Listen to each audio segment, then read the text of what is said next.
have witnessed another sustained, brutal and unforgiving assault on the Palestinian people by Israel, in which hundreds of civilians, including 65 children, were slaughtered.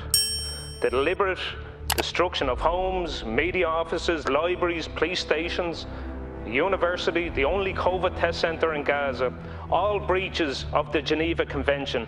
In other words, a war crime. Today we condemn the illegal and ongoing annexation, the illegal seizure of Palestinian lands by the Israeli occupier. Today we condemn the illegal displacement of Palestinian families and communities from their homes and from their land. Today we stand in solidarity with the Palestinian people and we assert their inalienable right to their homes, to their land, to their homeland, their right to self-determination, a right that can never be extinguished. Today we condemn the Israeli occupation and their illegal settlements. We state loudly, we state clearly that Israel violates international law when it forces Palestinian children, Palestinian women, Palestinian men at gunpoint off their land. When they bulldoze their homes, Israel violates international law when it transfers its settlers to illegally occupy Palestinian homes and Palestinian land. Israel has no right, has no claim and has no title to the occupied Palestinian territories. Their land grab is illegal, their settlements are illegal, their behaviour is criminal.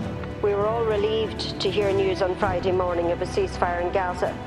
After 11 days of absolute bombardment and slaughter, more than 250 people were killed, the overwhelming majority of them Palestinian, including at least 65 Palestinian children.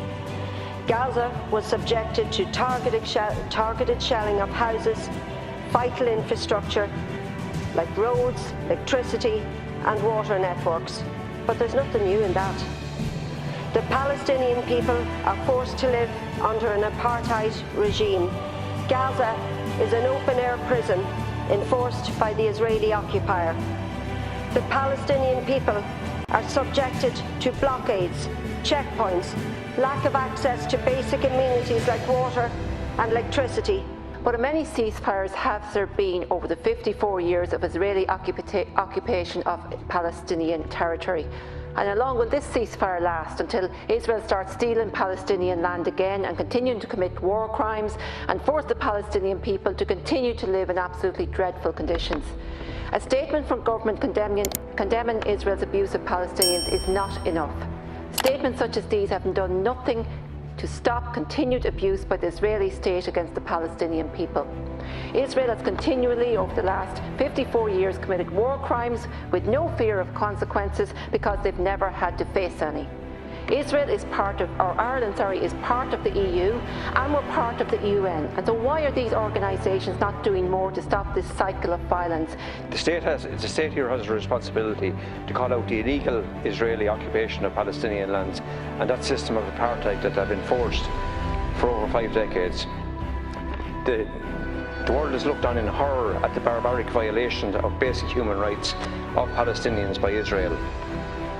The Israeli military onslaughts have driven Palestinians out of their homes in the West Bank, East Jerusalem, and forced them into the open-air prison that's called Gaza, where missiles have recently rained down on top of innocent men, women and children, killing 64 children and hundreds of adults.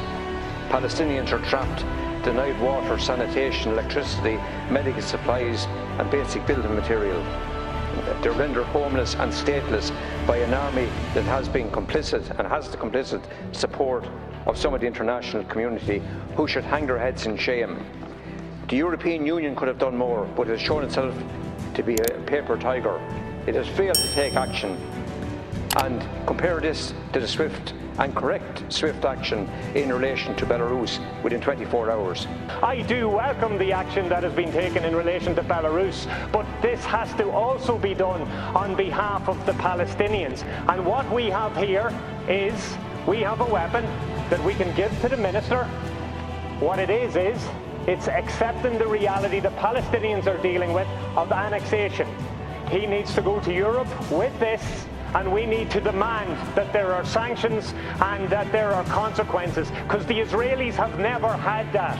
And on that basis, they've been able to deal with the Palestinians, slaughter them and steal land. We need to do to the Israeli state what was done to apartheid South Africa. It has to be made to be seen as a pariah. There have to be consequences for war crimes and international criminality.